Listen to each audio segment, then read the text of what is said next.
ကျောင်းသားများအားလုံးမင်္ဂလာပါဆရာကတော့ Zo Business School ရဲ့ founder နဲ့ principal ဖြစ်တဲ့ဒေါက်တာဇော်ဝင်းသိန်းပါဆရာဒီနေ့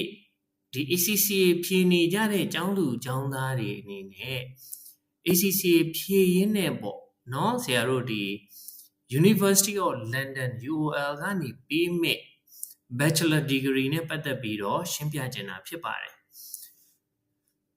အဲ့တော့ဆရာတို့ Zo Business School ကတော့ ACCA ရဲ့ Go Approved Learning Partner လည်းဖြစ်တယ်လို့ ACCA ရဲ့ License CPE Center လည်းဖြစ်ပါတယ်ဆိုတော့ဆရာဒီနေ့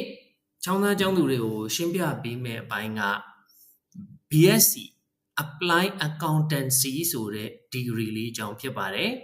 awarding body ကတော့ collaboration ပေါ့နော်ပူးပေါင်းပြီးပေးတဲ့သဘောဖြစ်တယ် University of London ကနေပေးတာဖြစ်တယ်ဒီဘွဲ့ကိုရဖို့အတွက် ACCA ဖြေရင်းနဲ့ဘလို့ရယူသွားနိုင်လဲဆိုတာကိုဒါလေးကိုကျောင်းသားတွေကိုရှင်းပြချင်တာဖြစ်ပါတယ်ဆိုတော့ BSc လို့အလွယ်တကူပြောပေမဲ့ဆရာတို့ဒါဒီ honest degree တခုပါ honest bachelor degree တခုဖြစ်တယ်ဒါကြောင့်အပြည့်အစုံပြောရင်တော့ BSc honest in professional accountancy ဖြစ်ပါတယ်နော်ပေးမဲ့ university ကလည်းဆရာရှေ့မှာပြောခဲ့သလို UOL လို့အတူကောက်ခေါ်တဲ့ University of London ကနေပြီးချီးမြှင့်မှာဖြစ်ပါတယ်ဆိုတော့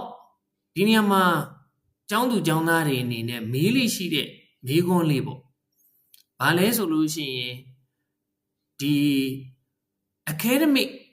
bachelor degree ကိုယူရမလား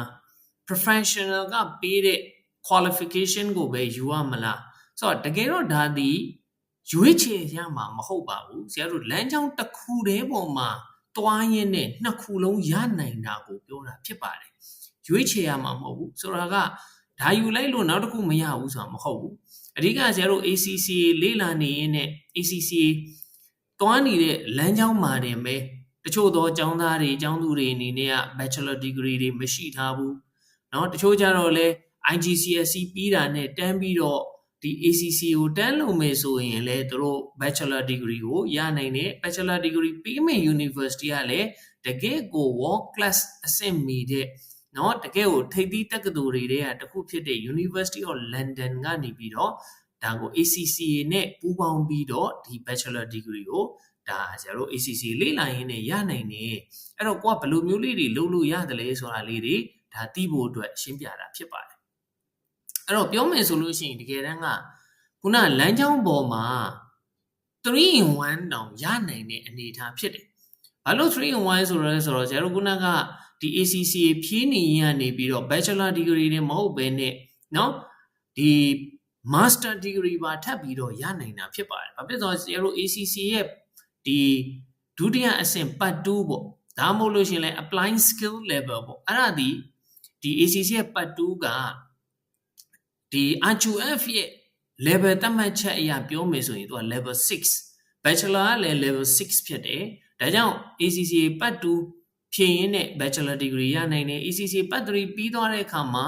ဒါ level 7နဲ့ညီတဲ့ master degree ပါထပ်ရနိုင်တာအဲ့တော့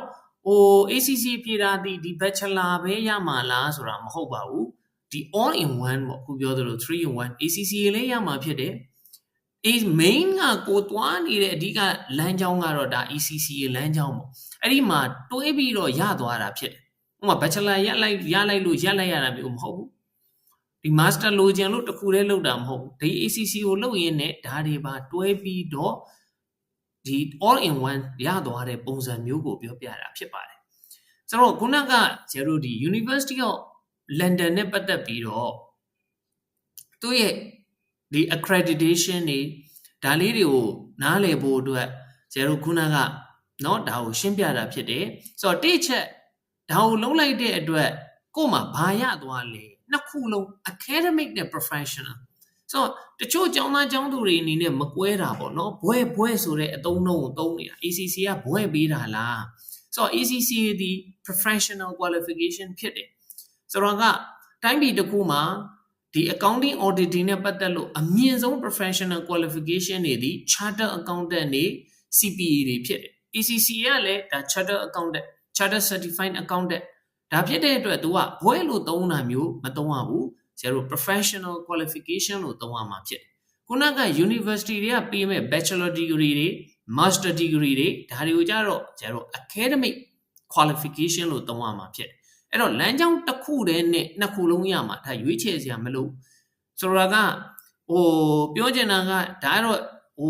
တချို့ကျောင်းသားတွေကတော့ ACC တခုတည်းကိုပဲဇောက်ချပြီးလုပ်သွားတယ်ဆိုလဲဒါသူ့ရဲ့ရွေးချယ်မှုတစ်ခုသို့မဟုတ်တချို့ကျတော့လဲ bachelor degree ကနော်မရှိသေးလို့တွဲယူခြင်းနေဆိုရင်လဲဒါရွေးချယ်မှုတစ်ခုတချို့ကျတော့လဲ bachelor degree ရှိပြီးသား ACC ပဲပြီးအောင်လုပ်မယ် master မရှိသေးတဲ့သူကအဲ့ကြမှာ master ထပ်ယူမယ်ဒီလိုမျိုးလဲဒါလုပ်လို့ရတယ်ဆိုတော့ဒါတွေက dual advantage ဖြစ်တယ်ရမယ့် university ကလည်းတကယ်ကမ္ဘာအဆင့်မီထိပ်သီးတက္ကသိုလ်တစ်ခုဖြစ်တဲ့ prestigious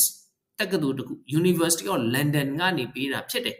ဒါဒီကိုယ့်ရဲ့ ACCA journey မှာတခါတည်းတွဲပြီးရယူသွားတာဖြစ်တယ်ဆိုတော့က globally respected institution နှစ်ခုကိုကိုယ့်ရဲ့ CV မှာပေါင်းထည့်နိုင်မဲ့အခွင့်အရေးတစ်ခုဖြစ်တယ်ဟုတ်ပြီ graduate ရဖို့အတွက်ကဘယ်လောက်ကြာမလဲဆိုလို့ရှိရင်12 month ဒါပြီးရင်လဲဆရာတို့အသေးစိတ်ထပ်ပြီးတော့နောက်မှရှင်းပြပါဦးမယ် ACCA paper တွေဖြည့်ရင်းနဲ့ရသွားတဲ့ credit တွေကြောင့်12 month ဖြစ်တယ်ချို့ကလည်းတွေးမယ်ဟာ bachelor degree ဆိုတာက3နှစ်လောက်လုပ်ရတာမဟုတ်ဘူးလားဘယ်လိုလုပ်12 month နဲ့ရတာလဲဆိုတော့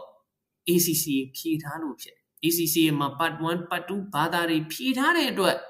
UOL ကနေ credit ပေးတယ်အဲ့တော့ credit system တွေအကြောင်းကိုလည်းဆရာပြီးရင်ရှင်းပြမှာဖြစ်အဲ့ဒီအတွက်ဒါဒီတစ်နှစ်အတွင်းဒါပြီးနိုင်တယ်ဆိုတဲ့အနေအထားဖြစ်တယ်နောက်တစ်ခုက real world learning